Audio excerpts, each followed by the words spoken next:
ہم سفر وہ ہو جب مشکلیں ٹوٹ پڑے، آزمائشیں سخت ہوں تو ہاتھ پکڑ لے اور کہہ دے غم نہ کرو، اللہ پاک ہمارے ساتھ ہے۔ جو عورت شوہر کی مرضی کی بجائے اپنے مائکے کی مرضی کے مطابق چلے وہ اپنا گھر بہت جلد برباد کر دیتی ہے۔ جو چیز اختیار سے باہر ہو اس کا فیصلہ وقت پر چھوڑ دو۔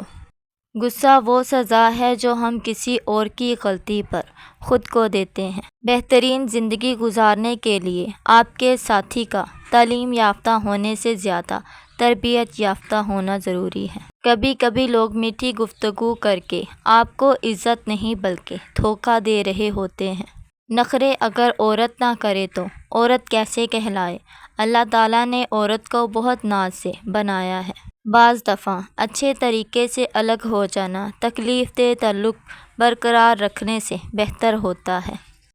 میاں بیوی ایک دوسرے کی عزت کریں تو دوسروں کو موقع نہیں مل سکتا کہ وہ دونوں کے درمیان دراڑ ڈال سکے۔ شادی کے بعد عورت کی حالت دیکھ کر اس کے ماں باپ کا نہیں بلکہ شوہر اور سسرال کا پتہ چلتا ہے۔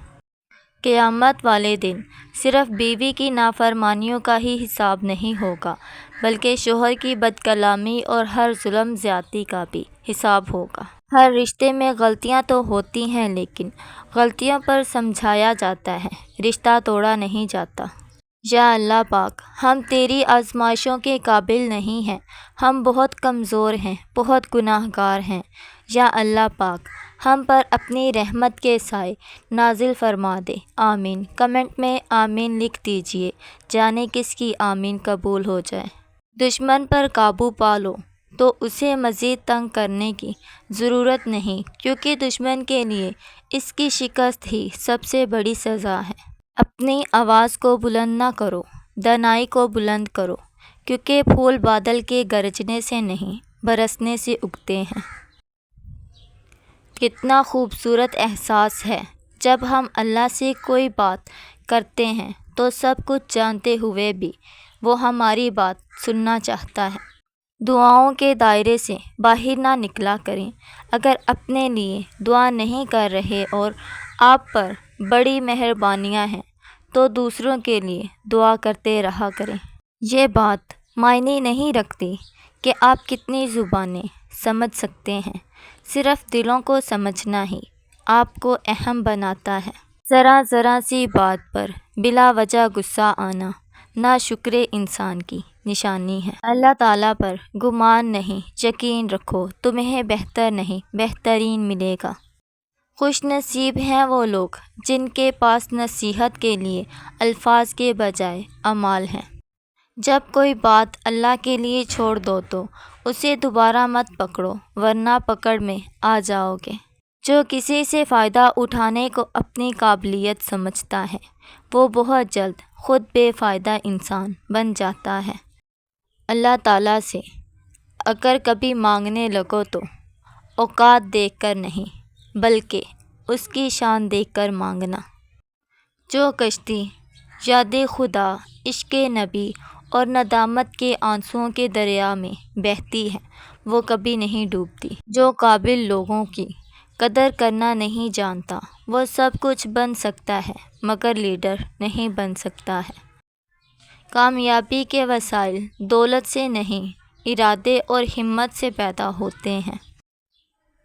خوشی کا تعلق آپ کے حالات سے نہیں آپ کے خیالات سے ہے۔ میٹھا بول علم ہے چاہے انگوٹھا چھاپ بولے، کڑوا بول جہالت ہے چاہے پی ایچ ڈی ڈاکٹر بولے۔ برائی چھوڑنے سے زیادہ اچھائی کو اپنانے پر دھیان دو کیونکہ من میں اچھائی آ جائے تو برائی خود چلی جاتی ہے۔ ایک انسان کے دنیا میں آنے کی خبر 9 مہینے پہلے سے ہی ہو جاتی ہے لیکن جانے کی خبر 9 سیکنڈ پہلے بھی نہیں ہوتی، اس لیے زندگی کو غنیمت سمجھیں۔ کوشش کریں زندگی کا ہر لمحہ اپنی طرف سے سب کے ساتھ اچھے سے اچھا گزاریں کیونکہ زندگی نہیں رہتی لیکن اچھی یادیں ہمیشہ زندہ رہتی ہیں۔ توبہ قبول ہونے کی نشانی یہ ہے کہ اس کے بعد انسان کا دل گناہوں سے ہٹ جاتا ہے۔ اللہ پاک نے ہم سے بہت کام کہے جو ہم نہیں کرتے، مگر چاہتے یہ ہیں کہ ہم اللہ پاک سے کوئی کام کہیں اور وہ ہمارا فوراً کر دے۔ جہاں دو راستے ہوں وہاں سوچ آتی ہے۔ جس آدمی کے پاس راستے ہی ایک ہو اسے سوچنے کی کوئی ضرورت نہیں۔ برائی دعا پر سے اعتماد اٹھا دیتی ہے، اور جو دعا کے قریب نہیں جا سکتا وہ خدا کے قریب نہیں جا سکتا ہے۔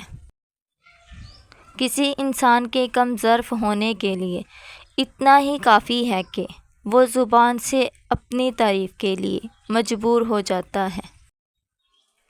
کسی انسان میں خوبی دیکھو تو اسے بیان کرو، لیکن اگر خامی دیکھو تو یہ تمہاری خوبی کا امتحان ہے۔ اپنی انا کو کسی شخص کے سامنے ختم کرنے کا نام عشق مجازی ہے، اپنی انا کو سارے زمانے کے سامنے ختم کرنے کا نام عشق حقیقی ہے۔ بندہ جب منافقت کی سیڑھیاں چڑھنا شروع کر دیتا ہے تو اسے جھوٹ کی عادت ہو جاتی ہے۔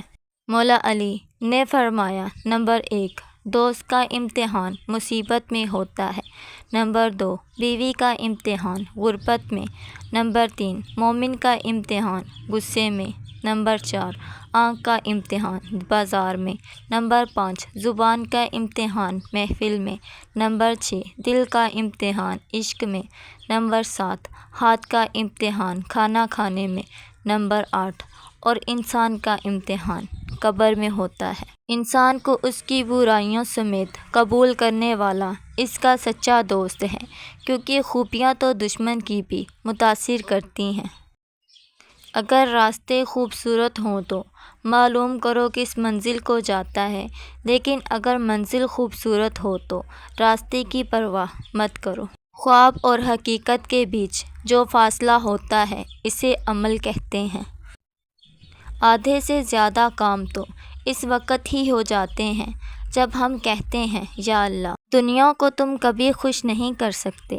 اگر تم سادہ ہوئے تو دنیا تم پر ہنسے گی، اور عقل مند ہوئے تو حسد کرے گی۔ جسم گندا ہو تو لوگ دور ہو جاتے ہیں، دل گندا ہو تو اللہ پاک دور ہو جاتا ہے، اور جب دونوں گندے ہوں تو شیطان قریب آ جاتا ہے۔ محبت کی شادیاں ناکام اس وجہ سے بھی ہو جاتی ہیں کہ ہم شادی سے پہلے اپنی تمام مثبت باتیں ظاہر کر چکے ہوتے ہیں، اور شادی کے بعد تمام منفی باتوں کا نمبر آتا ہے۔ اللہ پاک تک پہنچنے کے لیے خود نہیں مرنا ہوتا، صرف خواہشات کو مارنا ہوتا ہے۔ مرد کو ہمیشہ ہی وہ عورت پسند آتی ہے جس میں 3 عادتیں ہوں: لڑتی نہ ہو، گھر کے سارے کام آتے ہوں، اور کھانا لذیذ بناتی ہو۔